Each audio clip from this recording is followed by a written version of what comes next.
नमस्ते दोस्तों, आपका एक बार फिर से स्वागत है आपके अपने स्टडी साइंस के इस यूट्यूब चैनल पे। तो चलिए दोस्तों, आज हम लोग क्लास 12 इंग्लिश ग्रामर का सेक्शन स्टार्ट करने वाले हैं, जिसमें आज हम लोग बेसिकली टेंस के बारे में डिस्कशन करेंगे। यह टेंस का इंट्रोडक्शन क्लास है। आखिर हम टेंस के बारे में क्यों पढ़ते हैं, इसका हमारे रियल लाइफ में क्या यूज है, इन सभी चीज़ों के बारे में आज हम लोग जानेंगे। तो चलिए दोस्तों, आज का क्लास स्टार्ट करें। तो देखिए दोस्तों, टेंस जो है, टेंस दो चीज़ों से मिलकर बना हुआ है। एक तो हमारा टाइम और दूसरा plus action. Time plus action के सम्मिलित रूप को टेंस कहते हैं।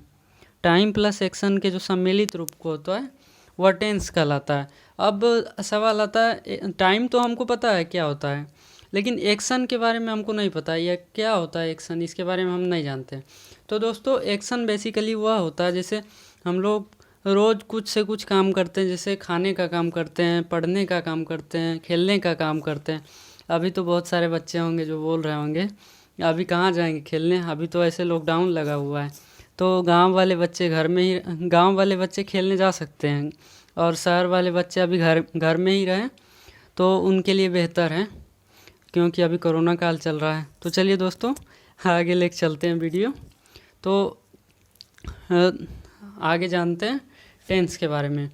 तो इसी का जो है डेफिनेशन लिखा हुआ है हिंदी और इंग्लिश में। तो चलिए दोस्तों, दोनों को जानते हैं। टेंस क्रिया के रूप को टेंस कहते हैं। क्रिया का जो रूप होता है उसी को हिंदी में टेंस कहते हैं, और इंग्लिश में इसका डेफिनेशन हो जाएगा, the tense of a verb shows the time when an action takes place. तो दोस्तों, टेंस के बारे में हम लोग जान लिए हैं। अब टेंस के प्रकार को तीन ही भागों में क्यों बांटा गया, इसके बारे में जानेंगे।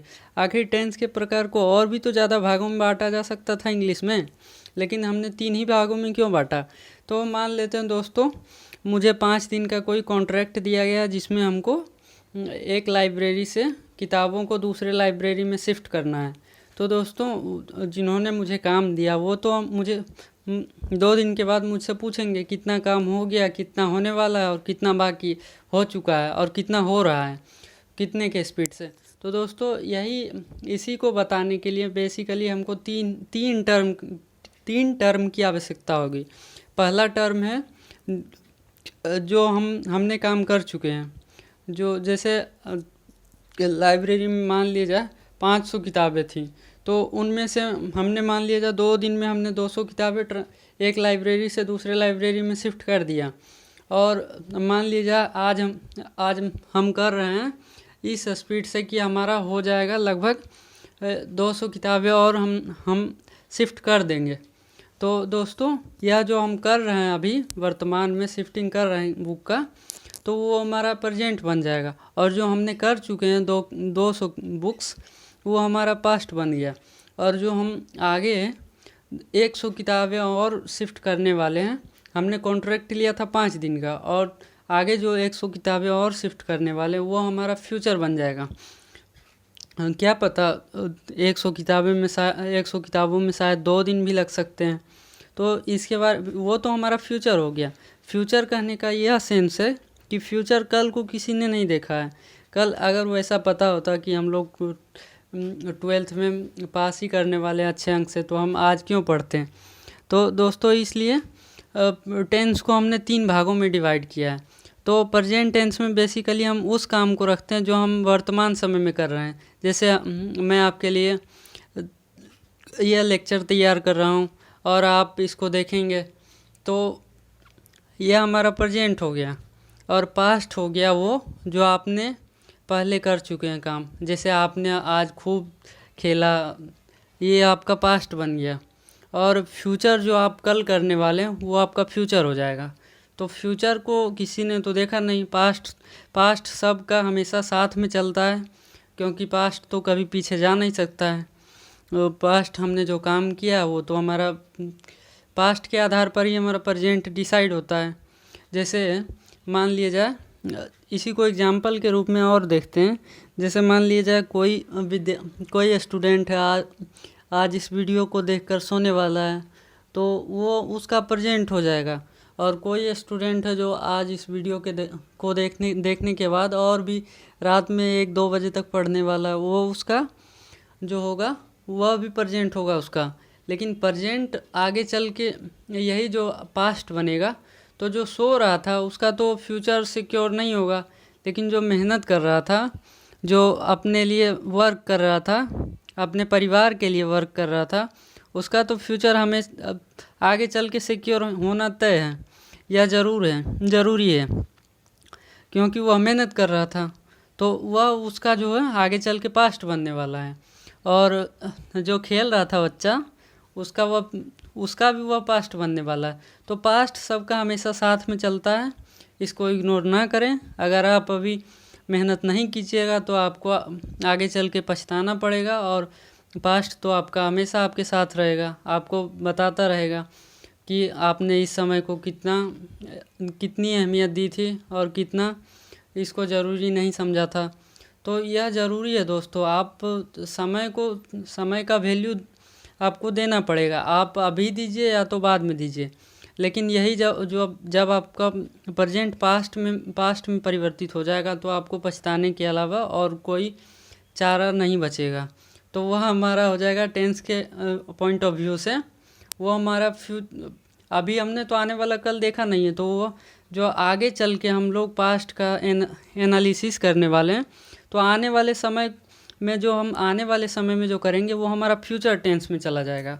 फ्यूचर टाइम में हम वो करने वाले हैं जिसको हमने देखा नहीं है, लेकिन अभी हम आइडिया लगा रहे हैं। अगर हमने इस तरह का काम किया तो हमारा फ्यूचर इस तरह बनने वाला है। तो दोस्तों, इस तरह प्रेजेंट को भी हमने जान लिया, पास्ट को भी जान लिया और फ्यूचर को भी जान लिया। तो चलिए दोस्तों, प्रेजेंट टेंस के बारे में और भी थोड़ा डीपली नॉलेज लेते हैं। तो दोस्तों चलिए देखते हैं प्रेजेंट टेंस के बारे में। तो देखिए, इसी चीज़ को लिखा गया है, जब कोई कार्य वर्तमान समय में, देखिए दोस्तों इसी के बारे में लिखा गया है प्रेजेंट टेंस मतलब वर्तमान काल। जो हम अभी वर्तमान समय में कर रहे हैं वही हमारा हो जाएगा प्रेजेंट टेंस, वर्तमान काल।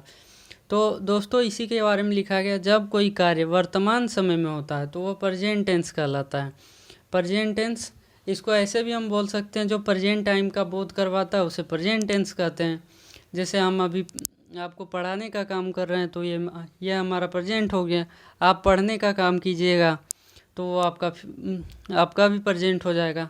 आप मेहनत देखिए दोस्तों, करना पड़ेगा, कोरोना से हारना नहीं होगा, आपको मेहनत तो करना पड़ेगा। अभी कीजिए या बाद में कीजिए, बाद में थोड़ा आपको ज़्यादा मेहनत करना पड़ेगा, अभी साथ में आपको थोड़ा कम मेहनत करना पड़ेगा। तो दोस्तों यही हो जाता है हमारा प्रेजेंट टेंस। प्रेजेंट टाइम में हम जो करते हैं वो हमारा प्रेजेंट टेंस कहलाता है, जो बोध करवाता है। तो दोस्तों चलिए इसका हम लोग एग्जाम्पल देखने वाले हैं। तो दोस्तों देखिए, राम किताब पढ़ता है, तो राम क्या कर रहा है, पढ़ने का काम कर रहा है। तो दोस्तों इसका जो इंग्लिश मीनिंग बन जाएगा, राम रीड्स अ बुक। दोस्तों अगर आपसे अभी ट्रांसलेशन इसका नहीं बन रहा है तो घबराने की कोई बात नहीं, इसका हम लोग डिस्कस अगले आने वाले लेक्चर्स में करने वाले हैं डीपली। आपको सिर्फ इतना पता होना चाहिए, इंग्लिश ग्रामर का जो होता है ट्रांसलेशन बनाने का बेसिक रूल, बस वो आपको पता होगा तो कहीं कोई दिक्कत वाली बात नहीं है। आगे आने वाले वीडियोज़ में और भी हम लोग डीप से अध्ययन करने वाले हैं। तो दोस्तों देखते हैं अगला एग्जाम्पल। तो अगला एग्जाम्पल है 2 नंबर, वह पत्र लिख रहा है। तो इसका जो इंग्लिश ट्रांसलेशन बन जाएगा, ही राइटिंग अ लेटर। तो दोस्तों चलिए नेक्स्ट क्वेश्चन देखें। तो नेक्स्ट क्वेश्चन है, मोहन जा चुका है, मोहन हैज गॉन। यहाँ देखिए होम नहीं होगा, गलती से टाइप हो गया दोस्तों, माफ़ कीजिएगा। दोस्तों देखिए, चलिए अगला क्वेश्चन देखें। तो देखिए दोस्तों, क्वेश्चन नंबर 4 है, सोहन 4 ईयर से इस स्कूल में पढ़ रहा है। सोहन जो है 4 ईयर से इस स्कूल में पढ़ रहा है। तो इसका इंग्लिश मीनिंग बन जाएगा, Sohan has been reading in this school for 4 years. तो दोस्तों हम लोगों ने प्रेजेंट टेंस के बारे में बेसिक नॉलेज प्राप्त कर लिए हैं। तो चलिए दोस्तों अब पास्ट टेंस के बारे में जानते हैं। पास्ट टेंस के बारे में इसका थोड़ा सा नॉलेज ले लेते हैं, उसके बाद और आने वाले लेक्चर्स में इसका डीपली अध्ययन करेंगे। तो देखिए दोस्तों, पास्ट टेंस को हिंदी में भूतकाल कहते हैं।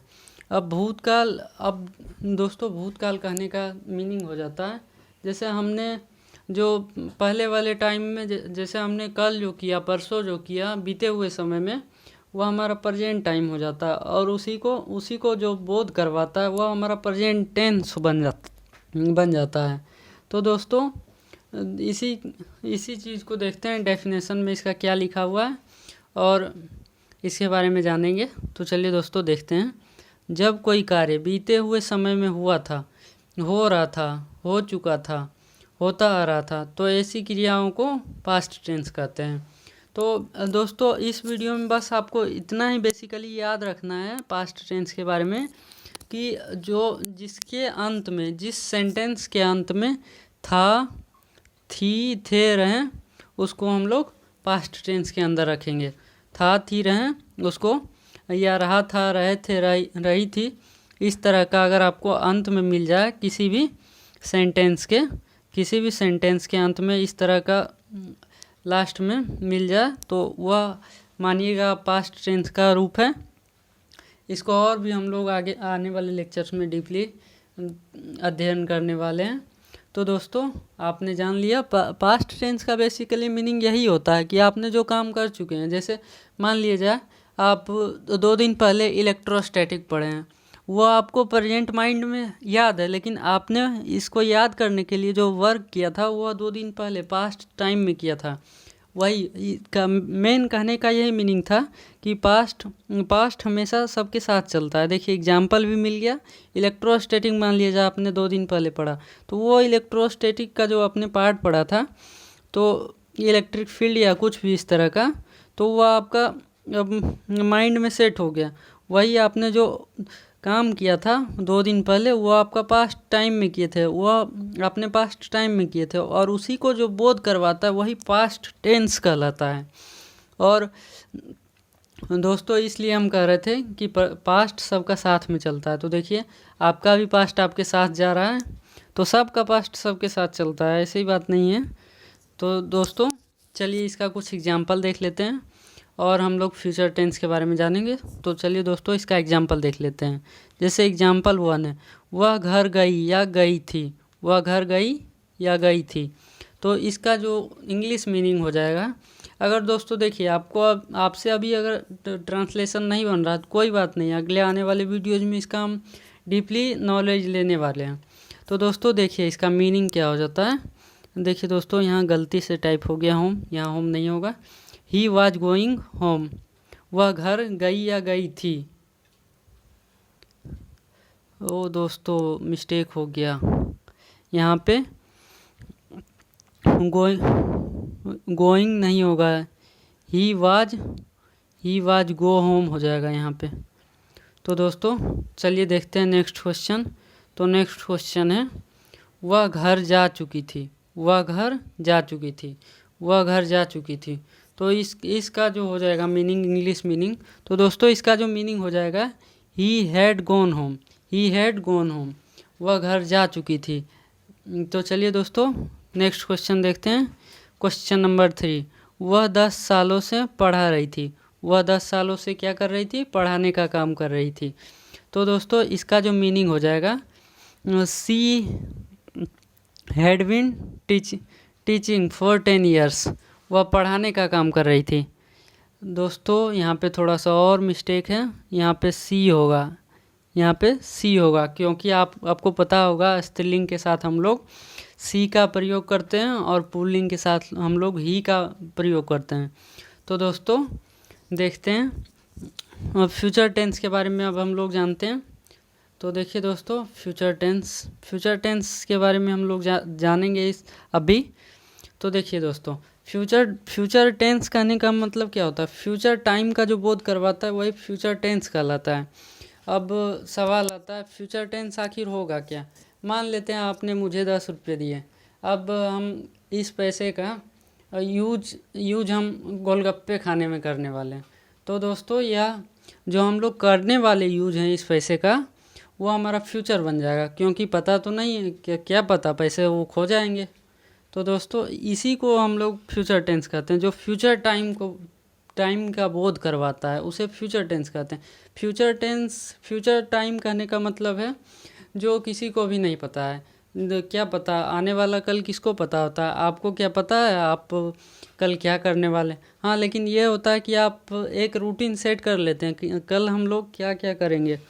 तो बेसिकली यही फ्यूचर टाइम्स का जो रिप्रेजेंट करता है फ्यूचर टाइम को, वही मेन हमारा हो जाता है फ्यूचर टेंस। तो दोस्तों चलिए देखते हैं इसका डेफिनेशन जो कि हिंदी में लिखा हुआ है। तो देखिए दोस्तों, जब क्रिया से आने वाले समय का बोध होता है तो उसे फ्यूचर टेंस कहते हैं। जब क्रिया से आने वाले समय का बोध होता है तो उसे फ्यूचर टेंस कहते हैं। इसका दोस्तों पहचान है, जैसे आप इसका पहचान अगर जानना चाहेंगे तो इसके जिस किसी सेंटेंस के अंत में गा, गी, गे इत्यादि का प्रयोग होता है तो उसे मेनली फ्यूचर टेंस में रखते हैं। इसके बारे में और हम लोग आगे आने वाले वीडियोज़ में जानने वाले हैं दोस्तों। फ़िलहाल तो आप इतना याद रखिएगा, जिसके अंत में गा, गे, गी रहेंगे उसको हम लोग फ्यूचर टेंस में डिवाइड करेंगे। और आने वाले वीडियोज़ में हम लोग टेंस को हमने जो 3 भागों में बांटा है, present tense, past tense, future tense, इसके भी पार्ट को और भी डीपली जानने वाले हैं। तो चलिए दोस्तों पहले इसका फ्यूचर टेंस का एक एग्जांपल देख लेते हैं और उसके बाद और इसके बारे में थोड़ा सा डिस्कस करेंगे। तो दोस्तों देखिए, एग्जांपल है मैं जाऊंगा। मैं जाऊंगा क्या है दोस्तों? मैं जाऊंगा। तो इसका जो इंग्लिश मीनिंग हो जाएगा आई सेल गो। आई सेल गो। इसके बारे में और हम लोग जानने वाले हैं। आई के साथ जो होता है सेल का आई और वी के साथ सेल का प्रयोग होता है। आई और वी के साथ सेल का प्रयोग होता है और रेस्ट ऑफ ऑल सब्जेक्ट के साथ विल का प्रयोग होता है। इसके बारे में और हम लोग आगे आने वाले वीडियोज़ में डिस्कस करेंगे। तो चलिए दोस्तों फिर से एक बार देख लेते हैं जितना हम लोगों ने पढ़ा है अभी तक। तो देखिए दोस्तों, हम लोगों ने मेन रूप से टेंस को पढ़ा है, आखिर टेंस होता क्या है, और टेंस को हमने 3 भागों में डिवाइड किया है, present tense, past tense, future tense. तो दोस्तों जो है प्रेजेंट टेंस को भी आगे आने वाले वीडियोज़ में हम लोग 4 भागों में डिवाइड करेंगे और तीनों टेंस का जो होगा 4 पार्ट होगा। और उसको 4 ही पार्ट में क्यों बांटा गया इसके बारे में भी हम लोग जानेंगे। तो चलिए दोस्तों, आज का वीडियो अब यहीं पे समाप्त करते हैं, ज़्यादा लंबा हो जाएगा। तो दोस्तों अगर आपको वीडियो पसंद आए तो लाइक, सब्सक्राइब और शेयर करना ना भूलें। वीडियो बनाने में बहुत मेहनत लगता है और नोट्स बनाने में भी। तो दोस्तों धन्यवाद वीडियो देखने के लिए, और अपने दोस्तों में भी शेयर कीजिएगा। तो धन्यवाद।